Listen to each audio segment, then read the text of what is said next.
Hey, what's going on everyone? It's Larry the Batman fan here. I hope you guys are all doing well today and having a blessed afternoon. So, the wait is finally over. I wanted to do a top 20 best Xbox One video here on the games that I find are the top 20 best. Now, just to keep this in mind, guys, there is no Uncharted on this list. There is no Killzone on this list. There is no Infamous, and there is no Resistance on this list because those games are exclusive to the PlayStation 3 and PlayStation 4. So they will not be featured on my Xbox One list. Another thing I wanted to mention is there's a couple of games I'm going to show the cases for. They are the PS4 versions of the games. I don't own them on the Xbox One, but I usually don't like to own two copies of the same game unless I'm like the biggest like fanatic, then I'll get like the PS4 version of it and the Xbox One version of it. But for the most part, I won't do that. I mean, like Batman Arkham Knight, yeah, I could see myself picking up a copy of the Xbox One version of that game because I am a huge Batman fan. It's one of the reasons why my channel is called Larry the Batman Fan. I could see myself having a copy of that if I could find it for cheap. But for the most part, I will only get one copy of the game just because it's more economical for me. Okay, well, without further ado, let's go ahead and get into the list. The number one game on the Xbox One is Halo the Master Chief Collection. I do not currently own that game, but I'm also tying in Halo 5 Guardians, which is a great Xbox One exclusive game. It is a first person shooter. The franchise has always been a first person shooter, minus the Halo Wars and Halo Wars 2 game, which was more of an RTS game, which I'm not really into. But Halo, the Master Chief Collection, and Halo 5, I'm tying in for both spots. You know what you do in this game. You play as one of the last of a dying breed characters, Master Chief here. You go through the levels, you shoot aliens, you kill aliens, pick up guns and other weapons. Some of those weapons are alien guns, and some of them are your own pistols, shotguns, and AK-47s and rifles for the game, you know. And then you also open up doors and stuff like that through the game, and it does have a story mode for each campaign. The online multiplayer in this game does shine very well as well, and it's very fun, especially if you have four of your friends to come by and hang out with you, drink some sodas, maybe some Red Bull, Monster, iced tea, lemonade, or whatever drinks you may have, and just really go at it, fight each other in the deathmatch mode or team deathmatch in this game. It's a blast. I definitely recommend it. And also, if you do want to get the Master Chief Collection of Halo, that's fine too. If you don't own the original Xbox, get the first two games that way. Halo 3, Halo Reach, Halo 4, and Halo ODST. Then I believe it has all of those games on the Master Chief Collection. It's definitely the trilogy you can't miss out on. Even if you buy the Master Chief Collection and then buy this, of course you're going to have to buy this one separately. It's definitely worth a pickup to buy the Halo games because they are great first-person shooters. Right after GoldenEye came out and revolutionized shooters again, Halo stepped in the early 2000s, 2002, and really capitalized even more on the first-person shooter genre, which is why we still have them to this very day. Now, number two, I know I put this in number 3 on my PS4 collection. It's very close to being in the 2 spot or the 3 spot, but for me, it's definitely Batman Arkham Knight. I love this game. It is a great game. So much fun kicking the bad guys' asses on the street. Just them coming after you with, like, those pipes and crowbars and stuff, and you dodging out of the way and hitting multiple bad guys in the face and just beating them up. And then, flying through the air and stuff, being on telephone pole lines and collecting clues and whatnot. And also defeating the Joker and all these other bad guys like the Riddler and Two-Face and the Penguin. It's a blast. I loved driving in the car. I know that gets a little bit repetitive in the game later on, but it's still a damn good game. Still a lot of fun to play. It's also nice being able to play as Robin or Batgirl in the game as well. Definitely a good side quest for the game. Many clues to collect in the game as well. Definitely a blast to play. I still have not beaten this game. I'm still trying to beat it, but I am going through. And it's also an M-rated game for the list too. It's the very first Batman game we got that was mature rated, besides the Telltale Batman game. Great game. I highly recommend it. Number 3. Now this was definitely a hard choice between, on my PS4 collection, this made number 2, Batman made number 3, but I still think that it's good at number 3 anyways. Is Resident Evil 7. This game really revitalized and changed with the way Resident Evil was for a little while, because the problem with the Resident Evil games is they weren't scary. Resident Evil Operation Raccoon City, the game was okay, but it wasn't scary, and it did not have Leon in the game, or Claire, or Chris, or anything like that. It was an army game, basically, with shooting zombies and stuff. And then, like, Resident Evil 6 and Resident Evil 5 had a few scary moments in the game, but for the most part, they were not very scary. Really, the last Resident Evil game that was scary was Resident Evil 4. You also had the Resident Evil Revelations. Revelations 2 had a few jump scares in the game, but for the most part, they were not that scary. This one came back and changed that, made it a survival horror game again. I mean, there were a couple of moments in this game that just freaked the hell out of me. Like the mannequins in the game that just appeared out of nowhere, 3 mannequins just standing there. And I could have sworn that they were not moving at all. They were just like that, And it turned around for like 5 seconds, and then it turned around. It seemed like they moved closer to me. That scared me a little. I ended up knocking those mannequins down the stairs. Be like, no mannequins, you're not getting up.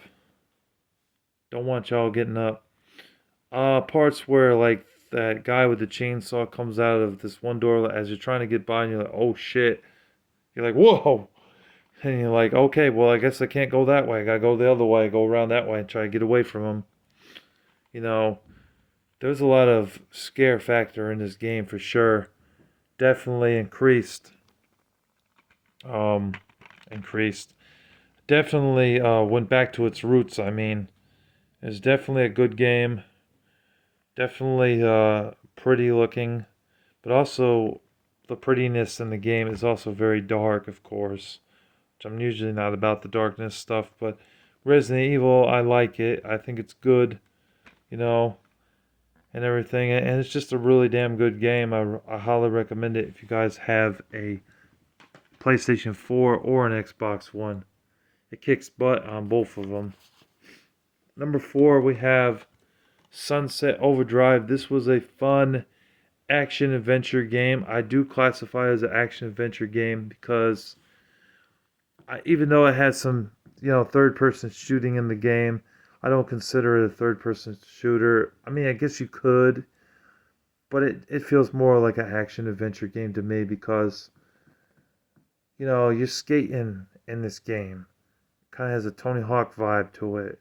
It's combining multiple genres into one. Skating around the city and doing tricks and stuff.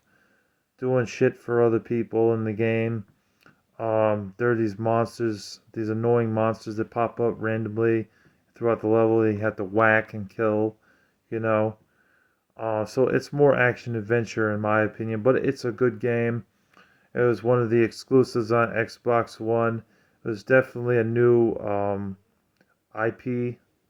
I think that's the word, or LP, whatever. And it's definitely a good game. I do like this game. I like the color. I like the atmosphere in the game. It's definitely a blast to play. I like how you could create your own character in the game, make him look exactly like you. So yeah, I can name him Larry, have glasses on me, white, give him like that punk rock haircut, give him tattoos and shit and make him look great. It's definitely a blast to play. I highly recommend it. If you have an Xbox One, don't miss out on this game. And it is cheap. I got this game for like $8. I mean, you can't go wrong for $8.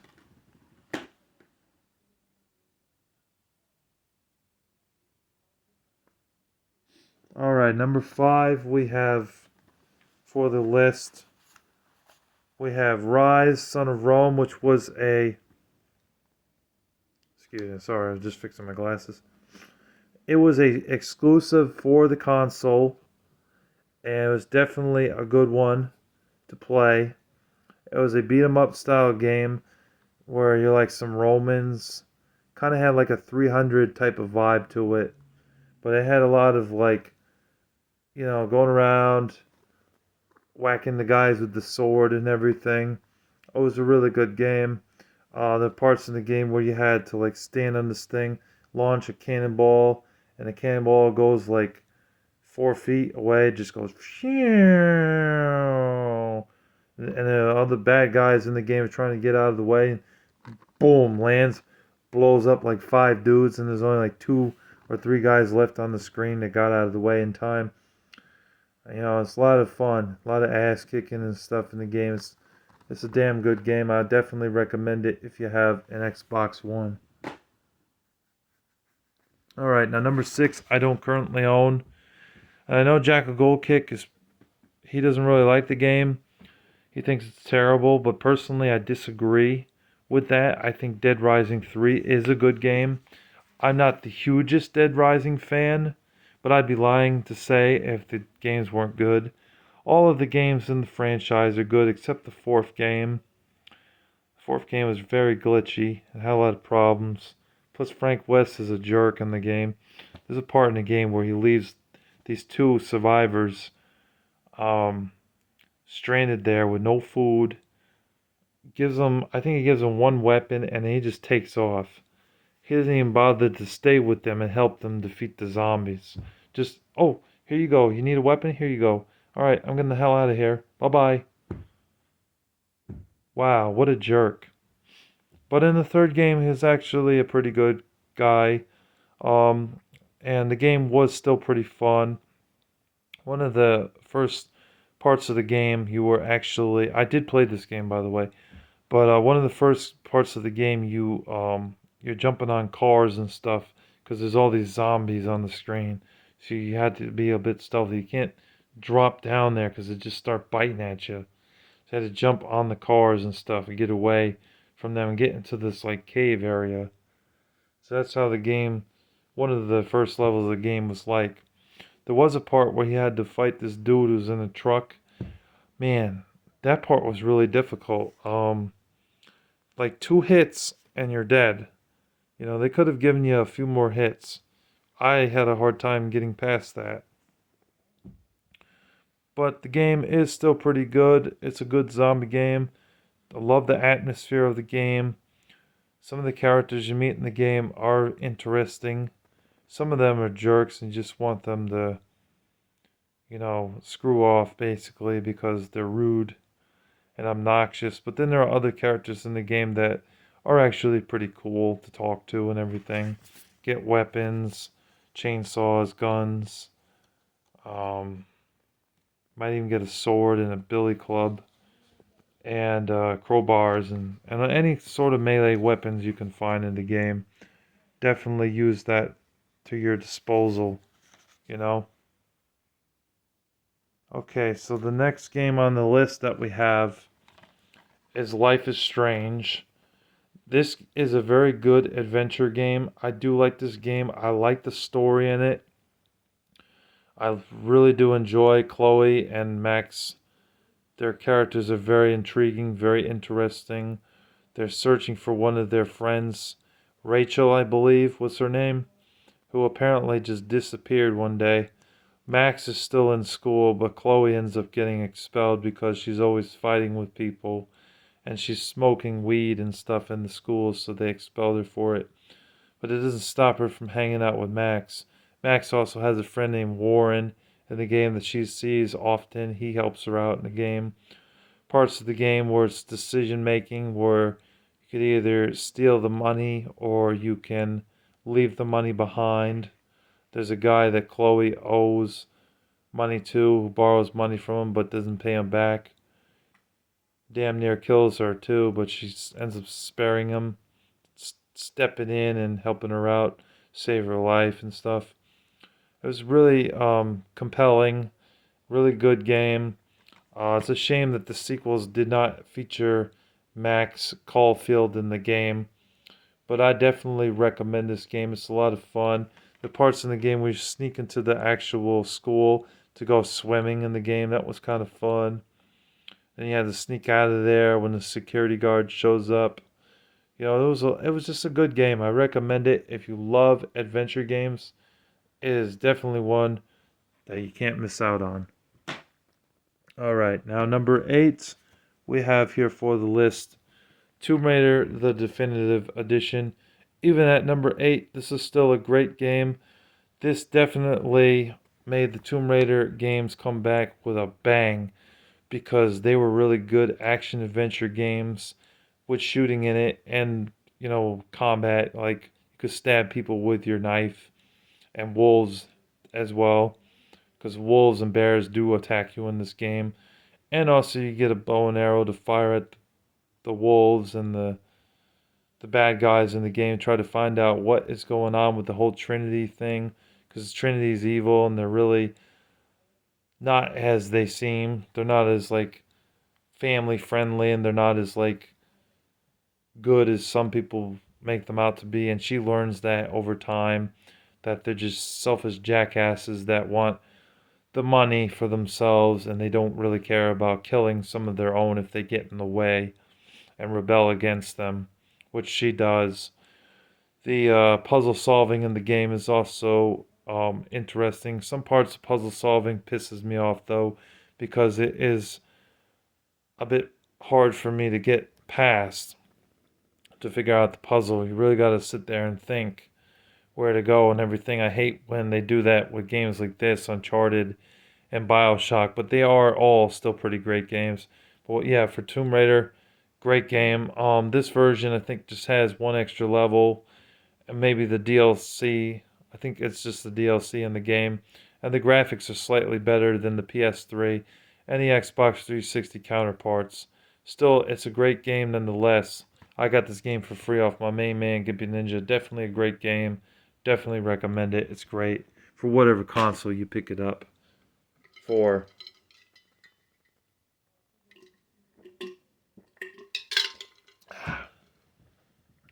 All right, next on our list, we have Mirror's Edge 2 Catalyst. I really do like this game.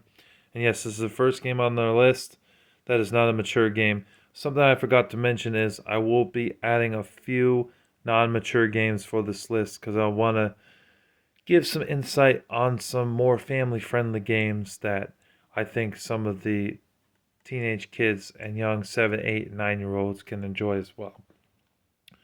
Yeah, Mirror's Edge 2 is a good game. I definitely recommend this game. I like the first game. What this game is, it's an action adventure game. It does have some shooting in it and combat, like punching and kicking. But I don't consider it a shooting game, and the reason I don't consider it a shooting game, because there's a lot of jumping involved in the game and running away from certain characters in the game. You don't fight everybody that comes in your path. But it is still a very fun game. The graphics look damn amazing. Excuse me, I'm blown away by the graphics in the game. It's definitely a good game. Um, Gosh, I forget her name. Ava Cat. I'm sorry, I forgot her name, but it's a good game. Um, Her character is very interesting. The game is fun and everything, and I definitely recommend it. I'm sorry about that. I cannot remember her name off the top of my head. Please let me know in the comments section below what her name is again. There's so many female characters in games. Just having a mind blank right now. Can't think of it. All right, now number 10. This is gonna be very interesting. Some of y'all will be wondering why the trilogy. Well, it's my list. I can do whatever the hell I want.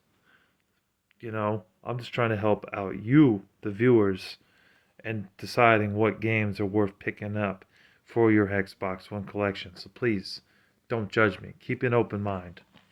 So this at number 10 is the Crash Bandicoot trilogy.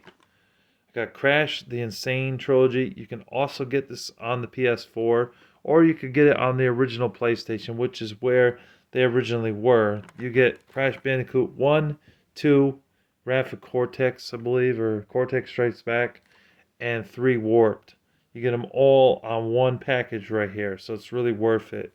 They're great platformer games that Naughty Dog created and also made it a standard for original PlayStation owners to pick up a PlayStation. This was definitely one of the games to get for your original PlayStation, but remastered and a trilogy here, the first 3, for your Xbox One or your PS4, whichever system you get. It's great. It's also available on the Nintendo Switch as well. It's a great series, definitely worth your money, especially at $10 for this game or $15. You have no excuses. Definitely worth picking up. And to add to that, since I said the trilogy, I'm also including Crash Bandicoot 4. It's about time, and yeah, it was about time because after the third game came out in 2001, I believe, or 2002, there was no game until like 2019. So we definitely needed to have another Crash Bandicoot game. And this game is just as good.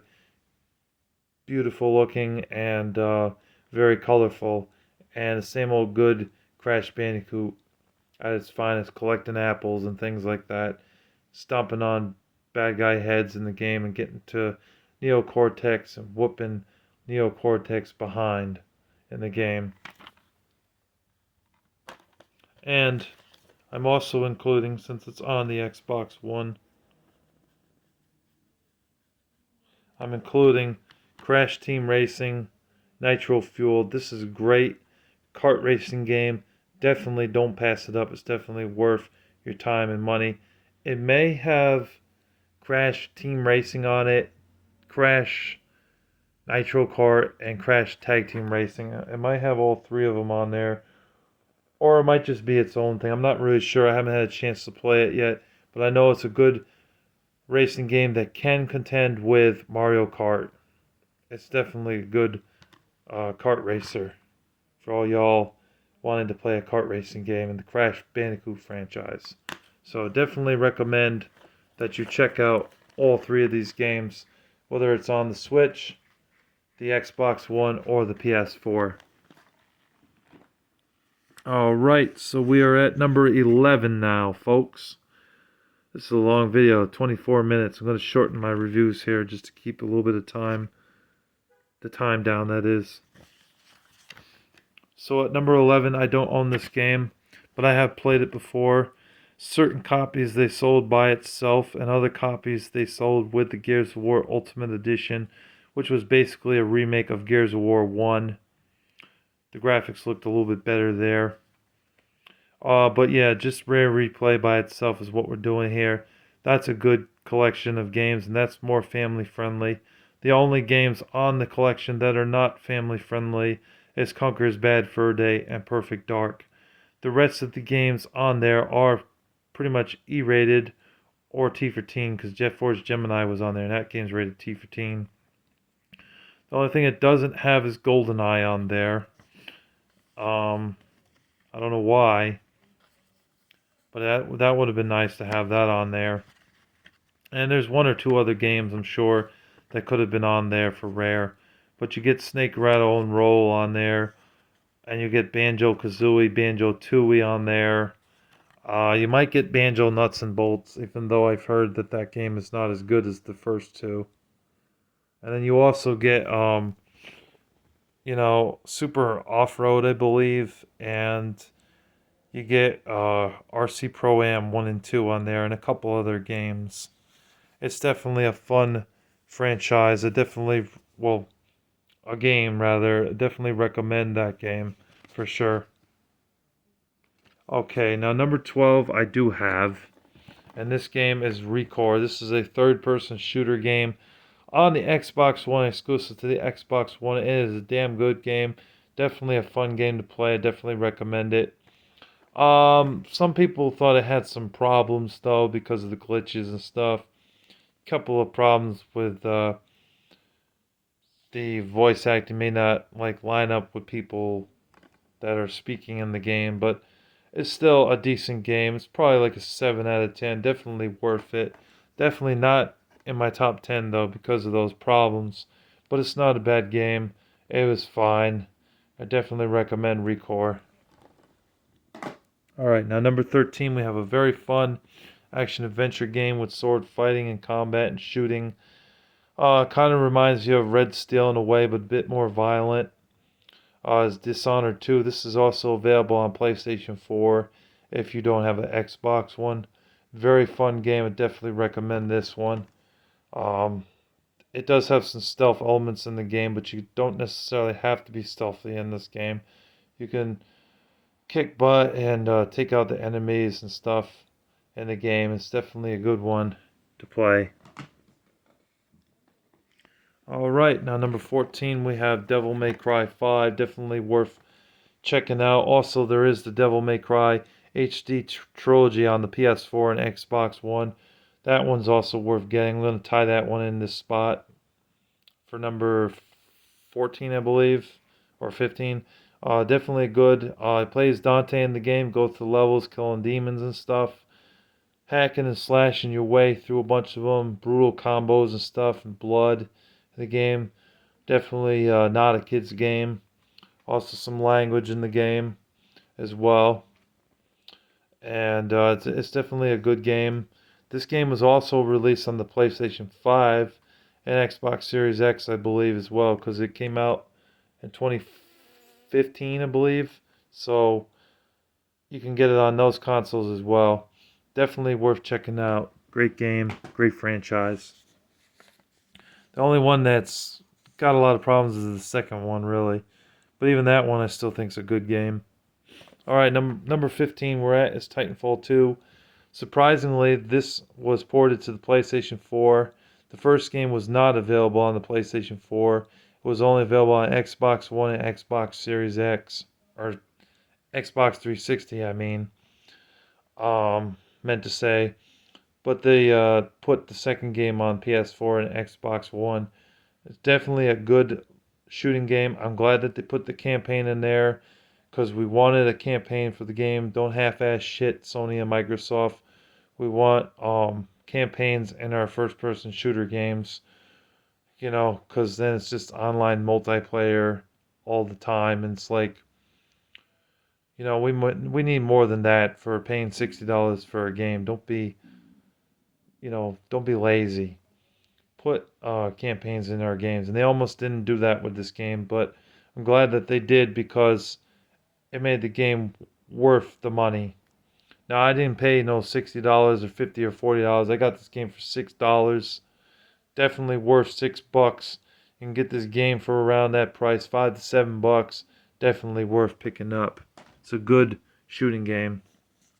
All right, at number 16, we have the trilogy of the Wolfenstein minus the first game because that game, and also Return to Castle Wolfenstein and the Wolfenstein game on Super Nintendo, which are not here, obviously. But for the Xbox One, I don't have it on Xbox One, I have it on PS4, but I'm putting it here because it is still on Xbox One. Wolfenstein 2, Wolfenstein The New Order, and Wolfenstein The Old Blood, they are all great first-person shooter games on the Xbox One. They are definitely worth playing. You go through the levels killing Nazis and zombies. Game to play if you are mad and pissed off and had a very frustrating day at school or at work.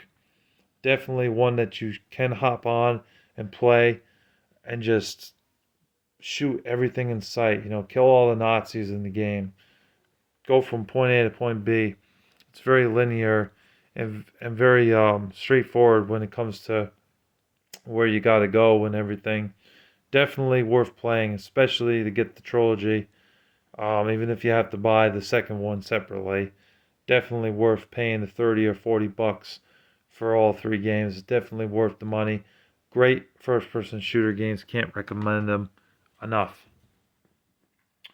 All right, now number 17.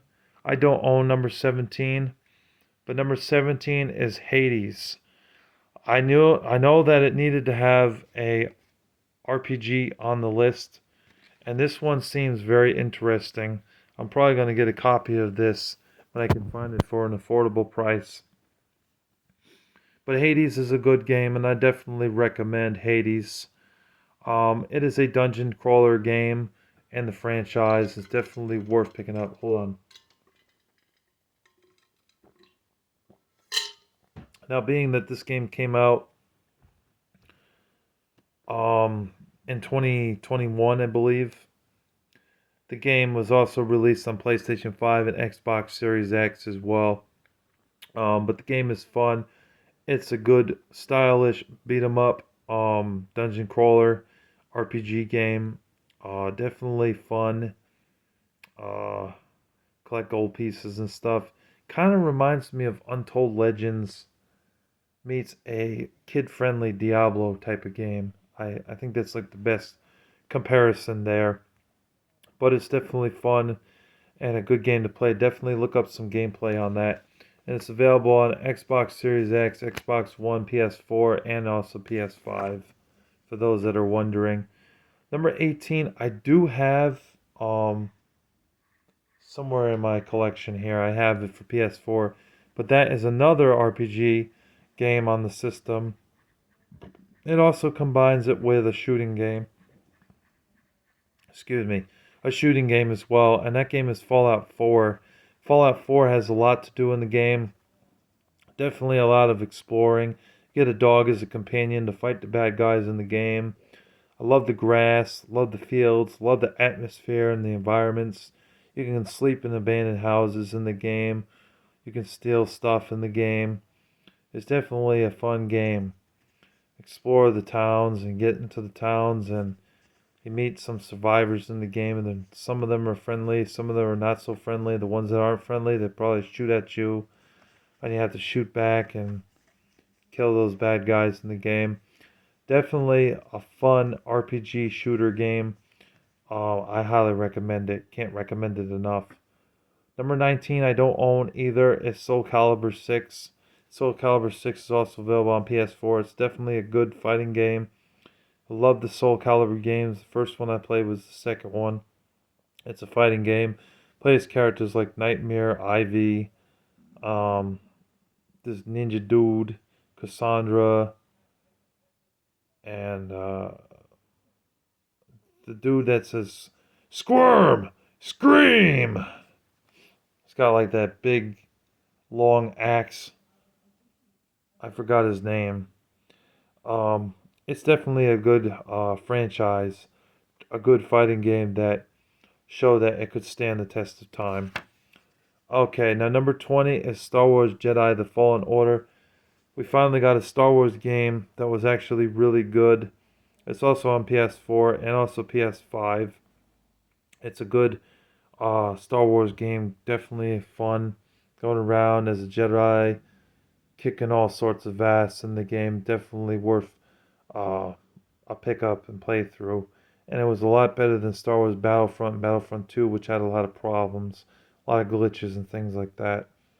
And that's my list for the top 20 Xbox One games. Now, the honorable mentions is pretty obvious. Halo Infinite, which is available on Xbox Series X, but I heard that you're able to play it on Xbox One.